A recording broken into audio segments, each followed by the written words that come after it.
ನಮ್ಮ ವಿಶ್ವಗುರು ಅವರು ಒಂದು ಸಜೆಷನ್ಸ್ನ ಎಲ್ರಿಗೂ ಕೊಟ್ಟಿದ್ದಾರೆ. ದೇಶದ ಆರ್ಥಿಕ ಪರಿಸ್ಥಿತಿ ತುಂಬಾ ಅಂದರೆ ತುಂಬ ಹದಗೆಡ್ತಾ ಇದೆ.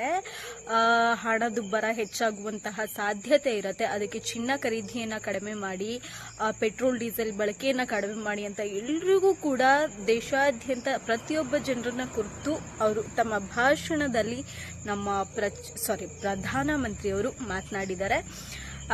ಎಲ್ಲ ಸಾರ್ವಜನಿಕರಿಗೂ ಕೂಡ ಆಲ್ರೆಡಿ ಒಂದು ಕಿವಿ ಮಾತು ಥರ ಕೊಟ್ಟಿದ್ದಾರೆ. ನಮ್ಮದು ಒಂದು ರಿಕ್ವೆಸ್ಟ್ ಇದೆ ಸರ್.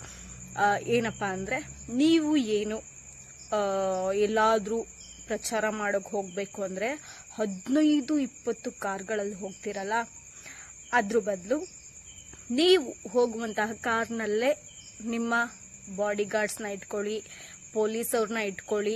ನೀವು ಫಸ್ಟು ಒಂದು 20 ಕಾರ್ನ ಯೂಸ್ ಮಾಡೋದು ಬಿಟ್ಟು 1 ಅಥವಾ 2 ಕಾರ್ಗಳನ್ನ ಯೂಸ್ ಮಾಡಲಿಕ್ಕೆ ಸ್ಟಾರ್ಟ್ ಮಾಡಿ.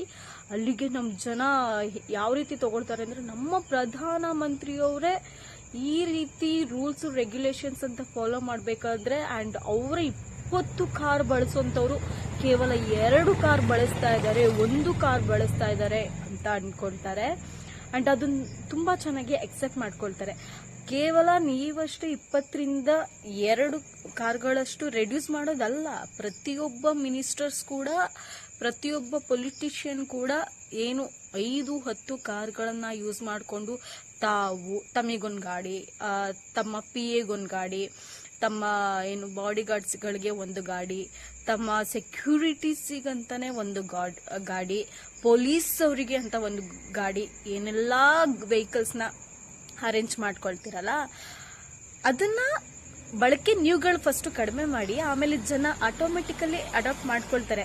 ಆಲ್ರೆಡಿ ಪೆಟ್ರೋಲ್ ಡೀಸೆಲ್ ಬೆಲೆ ಜಾಸ್ತಿ ಆಗ್ತಿದೆ ಆ್ಯಂಡ್ ಅದನ್ನ ಪರ್ಚೇಸ್ ಮಾಡಬೇಕು ಅಂದರೆ ಡಾಲರ್ ಪ್ರೈಸಲ್ಲಿ ನಾವು ಪರ್ಚೇಸ್ ಮಾಡಬೇಕಾಗತ್ತೆ.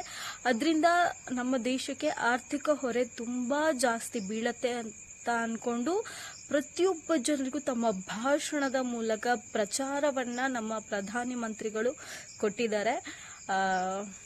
ಸೊ ಅದನ್ನು ಫಾಲೋ ಮಾಡಬೇಕು ಅನ್ನೋಕ್ಕೂ ಮುಂಚೆ ನೀವು ಅದನ್ನು ಫಾಲೋ ಮಾಡಿದ್ರೆ ಚೆನ್ನಾಗಿರುತ್ತೆ. ಆ್ಯಂಡ್ ಎಲ್ರಿಗೂ ಕೂಡ ಏನು ಸಾರ್ವಜನಿಕ ಸಾರಿಗೆಗಳನ್ನು ಯೂಸ್ ಮಾಡ್ಕೊಳ್ಳಿ ಅಂತ ಹೇಳಿದ್ದೀರಾ.